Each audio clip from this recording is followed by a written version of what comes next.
Hai guys, selamat datang di channel Story Kaori, channel kedua dari artikel YouTube. Jangan lupa subscribe, share, dan like video ini. Cara-cara kolom komentar di bawah ini. Kisah pemuda kaya, anak bos besar, pemilik 73 perusahaan, yang menjadi cleaning service. Episode 582. Oh, jadi kamu Francisca kesini bersama teman-temanmu ini. Ternyata mau pamer mobil rupanya. Pakai di live streaming segala. Francisca, apa kamu tidak melihat sekarang ini? Di samping pelaminan itu ada mobil Lamborghini yang jauh lebih mahal dari mobilmu. Bosnya Francisca bicara. Masih belum tahu ada Rena di sampingnya. Dan bosnya pun melanjutkan berkata, "Ini kamu lihat sendiri Francisca. Tamu-tamu di sini banyak yang pengusaha. Masa mau dipamerin mobilmu? Itu namanya salah alamat. Kamu dan teman-temanmu salah masuk tempat. Nah, ini ada Mbak Rena yang punya perusahaan juga. Itu yang di sana mobilnya." Sedetik kemudian, bosnya Francisca langsung tersadar. "Loh Mbak Rena, saya sampai tak tahu ini. Kalau ada Mbak Rena semenjak tadi. Mbak Rena diundang juga ya di sini?" Si Rena pun menjawabnya. "Oh iya Bu Mila, senang nih bertemu Anda. Ini Bu Mila. Yang punya acara adalah teman. Jadi saya pun hadir pula." Bosnya Francisca pun membalasnya. "Oh begitu ya rupanya.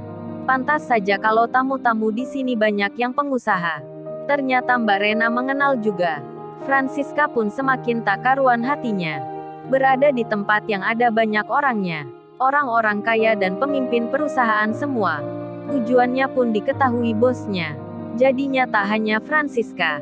Teman-teman dan pacarnya pun sama. Mereka sangat-sangat malu dibuatnya. Hingga postur tubuh masing-masing orang itu. Semua nampak tak tenang. Wajah-wajah mereka gelisah dan resah. Seperti orang kebingungan. Sedang live streamingnya pun masih menyala. Dan belum dimatikan pula. Sebab bosnya yang tadi melarangnya.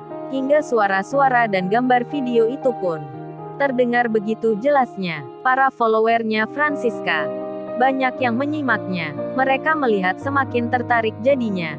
Ibarat senjata makan tuan, Francisca malah kini dipermalukan oleh follower Instagramnya sendiri. Padahal mereka tadi menjadi pendukungnya, yang memberikan like jempolnya. Kini malah banyak yang tertawa. Ada yang mengolok-olok pula. Bahkan bisa dikatakan, dari cinta menjadi benci. Francisca pun banyak dicaci oleh penggemarnya sendiri. Bahkan banyak di antara mereka yang membagikan live streaming itu ke media sosial lainnya. Mereka menyebarkan seperti berita, "Waduh gawat-gawat. Pesan Francisca yang sebelumnya, agar membagikan videonya nanti." Akhirnya dituruti pengikutnya. Mereka sangat senang melihat Miss Francisca dan teman-temannya diberi nasihat oleh bosnya. Dibilang salah masuk tempat untuk memamerkan mobilnya. Para followernya itu pun banyak yang tertawa karena Miss Francisca gagal misinya. Tak mencapai tujuannya, padahal sudah percaya diri, malah kini dipermalukan. Semua followernya itu masih menyaksikan karena dianggap sebagai hiburan. Aduh, kasihan amat si Francisca. Maksud hati memeluk gunung.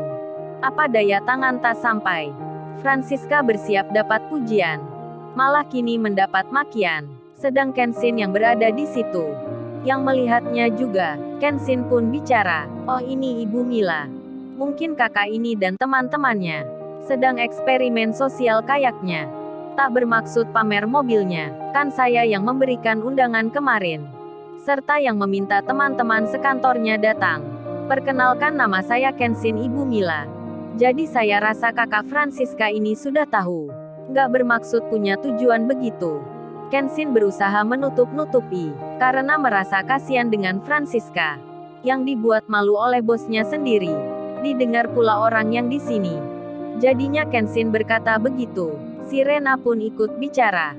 "Iya Ibu Mila, kan Mas Kenshin punya mobil seperti saya. Apa ya mungkin Mbak Francisca ini mau pamer di sini? Itu mobilnya ada di situ. Ada namanya Kenshin, yang berada di sebelah kanan." Francisca dan teman-temannya pun melihatnya. Ternyata cowok ini orang kaya. Mereka pun sangat penasaran tentang Kenshin yang di depannya. Bahkan temannya Francisca yang kemarin, yang punya niatan akan mempermalukan Kenshin, menjadi syok melihatnya. Cowok yang diremehkannya hendak disuruh membersihkan mobilnya. Ternyata punya Lamborghini mewah, bertuliskan namanya, dan Kenshin melanjutkan bicara. Kalau gitu ayo mbak dan mas sekalian, silahkan ke tempat pengantinnya, dan nikmati hidangannya. Di sini tak bayar, jangan khawatir. Karena pestanya Ririn dan Iwan, semua tamu undangan dilarang memberikan uang, kecuali kado dari teman dan orang-orang yang mengenalnya. Francisca pun tersadar, tak ada kotak tempat amplop yang seperti pada umumnya. Kemudian dirinya pun teringat, kemarin mengatakan tentang Ririn, yang gedung pernikahannya pasti belum membayar, mengharapkan sumbangan dari tamu undangan. Kini Francisca melihat sendiri, pesta pernikahan Ririn tak mengharapkan uang. Kemudian Pak Mori datang, langsung memanggil Kenshin. Tuan muda, silahkan duduk di tempat yang kami sediakan. Jangan sampai kejadian pernikahan tuan muda terulang lagi. Sekarang gedung ini sangat aman sekali.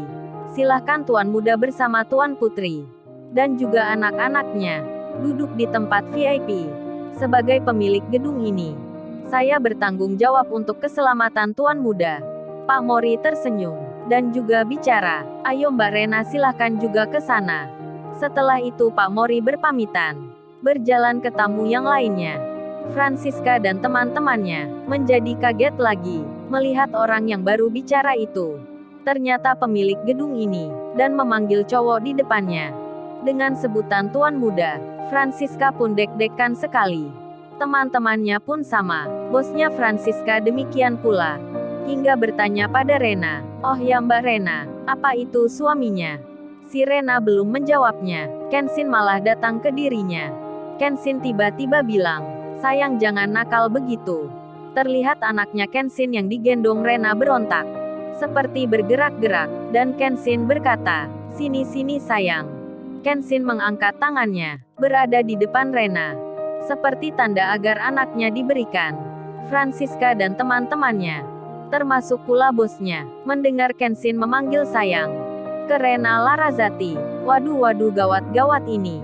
Mereka mengira Rena istrinya Kenshin. Kenshin sih hanya bilang sayang, tak menunjuk sayang itu tujuan ke anaknya. Jadinya kan membuat salah paham, termasuk pada si Rena sendiri, yang dari tadi merasa disinggung Kenshin. Bicaranya yang mengandung ungkapan cuit-cuit gitu. Meskipun demikian, si Rena tak mengambilnya di hati, karena dianggapnya tak seperti dipikirnya. Ah dasar salahnya Kenshin, yang tebar pesona saja. Sedang Kaori pun tak melihat dan mendengarnya, karena lagi bicara pada teman-teman kantornya. Terlebih anaknya yang digoda-goda, dicubit-cubit oleh si Lala. Jadinya Kaori sibuk sendiri. Kemudian Kenshin yang menggendong anaknya. Tiba-tiba anaknya itu pipis di bajunya. Dilihat oleh Rena dan orang di sekitarnya, termasuk pula Larissa dan Magdalia, yang tertawa melihatnya. Kaori pun diberitahu Lala. Kaori coba lihat itu suamimu. Dipipisin tuh sama kinan jagoanmu. Kaori pun langsung menghampiri Kenshin. Dan Kaori bicara pada babynya. Wah Kenzori nakal ya. Sudah berani pipis di ayahnya. Untung ninggal di Mbak Rena tadi. Kaori tersenyum. Dan Kaori melanjutkan bicara ke Kenshin. Say apa kamu nggak ganti? Bawa ganti baju nggak? Kaori sambil membawa tisu, mengelap bajunya Kenshin dengan mesra. Wah si Francisca kebingungan. Kebingungan dengan Kaori. Wanita cantik ini perhatian sekali ke Kenshin. Francisca pun mengira, benar-benar cowok ini beristri dua. Lepek-lepek nih Francisca, karena melihat Kenshin dikelilingi wanita-wanita yang cantik. Terlebih cowok yang dihinanya kemarin, bersikap menutupi malunya, membelanya di hadapan bosnya, dan juga para pengikut Instagramnya.